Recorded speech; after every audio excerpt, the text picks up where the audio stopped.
চট্টগ্রাম ১১ আসনের বিএনপির মনোনীত প্রার্থী আমির খসরু মোহাম্মদ চৌধুরীর সমর্থনে বিএনপির উঠান বৈঠক ও গণমিছিল অনুষ্ঠিত। বিস্তারিত প্রতিবেদনে। বন্দরনগরী চট্টগ্রামের পতেঙ্গা ৪০ নম্বর ওয়ার্ড পতেঙ্গা উচ্চ বিদ্যালয় কেন্দ্র ও মহিলা মাদ্রাসা যৌথ আয়োজনে ২৮ জানুয়ারি পতেঙ্গা থানাধীন মুসলিমাবাদ এলাকায় উঠান বৈঠক শেষে এলাকার অলিতে গলিতে গণমিছিলটি প্রদর্শন শেষে কাঠগড় বাজারে এসে পথসভার মাধ্যমে আয়োজিত অনুষ্ঠানটি শেষ করা হয়।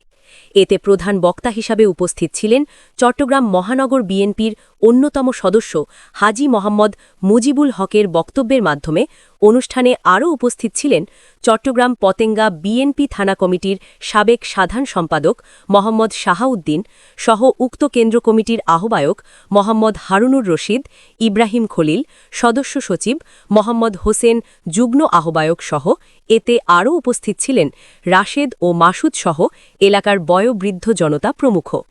পতেঙ্গা থেকে শাহানা আক্তারের পাঠানো তথ্য ও ভিডিও চিত্রে দেখুন চট্টগ্রাম ১১ আসনের বিএনপির ধানের শীষে মনোনীত প্রার্থী আমির খসরু মাহমুদ চৌধুরীর সমর্থনে বিশেষ প্রতিবেদন। আপনাকে আমি চট্টগ্রাম মহানগর বিএনপির অন্যতম সদস্য হাজী মোহাম্মদ মুজিবুল হক। আমার বাড়ি এখানে। আমরা পতেঙ্গা বন্দর ইপিজেড এলাকার বাসিন্দা। আমাদের প্রাণপ্রিয় নেতা জননেতা আমির খসরু মাহমুদ চৌধুরী অত্র এলাকাতে তিনবার নির্বাচিত হয়েছেন এবং তিনি পুনরায় এই এলাকা থেকে মনোনয়ন পেয়েছেন। বিএনপির চেয়ারম্যান তারেক রহমানকে ধন্যবাদ জানাই একজন সুযোগ্য ব্যক্তিকে এখানে মনোনয়ন দেওয়ার জন্য। আমরা আমির খসরুর সমর্থনে আমরা মাত্র একটি এলাকা, অর্থাৎ একটি কেন্দ্র, পুরুষ এবং মহিলা মিলে থেকে দুই কেন্দ্র, সেই একটি কেন্দ্রের আমরা সমর্থক নেতা কর্মী এবং শুভাকাঙ্ক্ষীদের নিয়ে তাৎক্ষণিক প্রোগ্রাম করেছি। আমরা গণসংযোগ করেছি, মিছিল করেছি। আমাদের গণসংযোগ এবং মিছিল করে এই সিদ্ধান্ত উপনীত হয়েছে যে এলাকার সর্বশ্রেণীর মানুষ, আপনারা আমার সকলের প্রিয় নেতা, বিশ্বকরণীয় নেতা, আজকের জীবনের আমি ন্যাশনাল মেন্টেন করবো কারণের অহংকার তারেক রহমানকে প্রধানমন্ত্রী নির্বাচিত করার ক্ষেত্রে জনগণের ভিতরে একটা উৎসাহ উদ্দীপনা দেখতেছি। সেই কারণে আমাদের মার্কা ধানের শীষ যেখানেই গেছে সেখানেই জনসভার সৃষ্টি হচ্ছে এবং সকলেই সমর্থন দিচ্ছে আমাদের প্রার্থীকে। সেটা বড় কথা নয়, আমাদেরকে বেগম খালেদা জিয়ার সেই দীর্ঘ ১৭ বছরের নিরস পরিশ্রম নির্যাতন সহ্য করে দলকে সুসংগঠিত করেছেন। সেই দলকে আমরা ক্ষমতায় নিতে হবে। আমাদের বেগম খালেদা জিয়া না থাকলেও তার সুযোগ্য উত্তরসূরি তারেক রহমান আছে।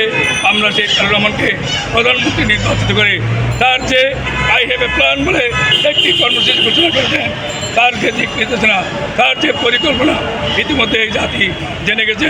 আমরা সেই পরিকল্পনা বাস্তবায়নের লক্ষ্যে কাজ করতেছি। আমরা সারা পাচ্ছি সর্বশ্রেণীর মানুষ আমাদেরকে উৎসাহিত করছেন, কারণ আমাদের প্রতিপক্ষকে সবাই জানে। আপনারা আগামী জাতীয় সংসদ নির্বাচন উপলক্ষে চট্টগ্রাম ১১ আসন থেকে কোনো কেন্দ্রকে আপনারা ঝুঁকিপূর্ণ মনে করছেন কিনা?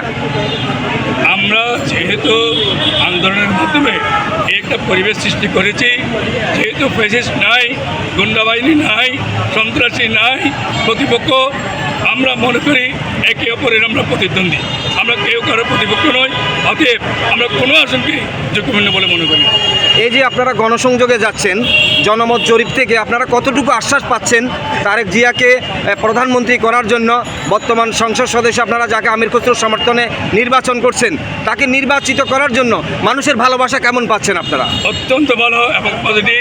আমির খসরু মাহমুদ চৌধুরী তিনবার নির্বাচিত হয়েছিলেন এবং তার অনেক পরিকল্পনা আছে। তিনি এদিন পতেঙ্গা স্কুলের মাঠে এসেছেন, তার প্রাণগর্ভ বক্তব্য রেখেছেন, প্রায় ৪৭ মিনিট জনগণের সাথে কথা বলেছেন, বক্তব্য রেখেছেন, জনদাবিগুলো গুরুত্ব সহকারে নিয়েছেন।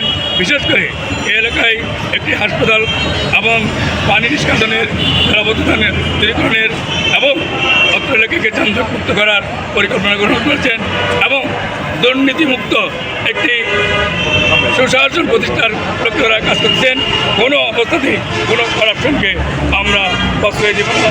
এক্ষেত্রে সব ক্ষেত্রে আমরা জিরো টলারেন্স। সেই কথাগুলো আমরা জনগণের কাছে বলছি, জনগণ আমাদেরকে সাড়া দিচ্ছেন, কারণ আমাদের প্রতিদ্বন্দ্বী আপনারা জানেন তাদের বিগত রাজনৈতিক তাদের অনেক রকমের ব্যাপার স্যাপার আমরাগুলো বলে কাউকে করতে পারছি না। আমরা এটাকে প্রতিদ্বন্দ্বী মনে করছি না। আমরা দেখতে পাচ্ছি প্রতিটি ঘরে ঘরে আমাদের সেই চেয়ার পরীক্ষিত শ্রমিকেরা রয়েছেন এবং তারা বিপুল দিচ্ছেন। নারী পুরুষ সবাই আমাদেরকে সহযোগিতা করছেন। আমরা যতটুকু জানি বিগত সরকার নির্বাচনের পর থেকে চট্টগ্রামে 39-40 মোটামুটি পতেঙ্গা এলাকাটা তেমন বেশি উন্নয়ন হয়নি বলে অনেকের কাছ থেকে শুনেছি। তারেক জিয়া যদি প্রধানমন্ত্রী হয়ে যদি বাংলাদেশের শাসনে দায়িত্বভার গ্রহণ করেন, আপনারা কতটুকু আশ্বাস এই এলাকার যে অবহেলিত জনপদগুলো রয়েছে তা উন্নয়নমূলক কতটুকু আপনারা উন্নয়ন করতে পারবেন এবং অবহেলিত মানুষের পাশে দাঁড়াতে পারবেন বলে আপনারা মনে করেন? প্রথম কথার সাথে আমি একমত হতে পারলাম না। পতেঙ্গা বন্দর ইপিজেড এমনিতেই অবহেলিত, এটা সত্য কথা।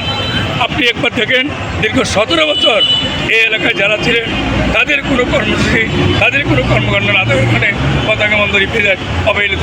আমাদের নেতা আমির খসরু মোহাম্মদ চৌধুরী যখন ছিলেন, আপনার আমাদের সকলের মহা সমস্যার ছিল সেটা হলো এই বেড়িবাঁধ। আমরা সাগর তীরবর্তী মানুষ, প্রতি বছর সাইক্লোন হয়, আমরা প্রথম বেড়িবাঁধের মাধ্যমে সেটা রুখে দিয়েছি।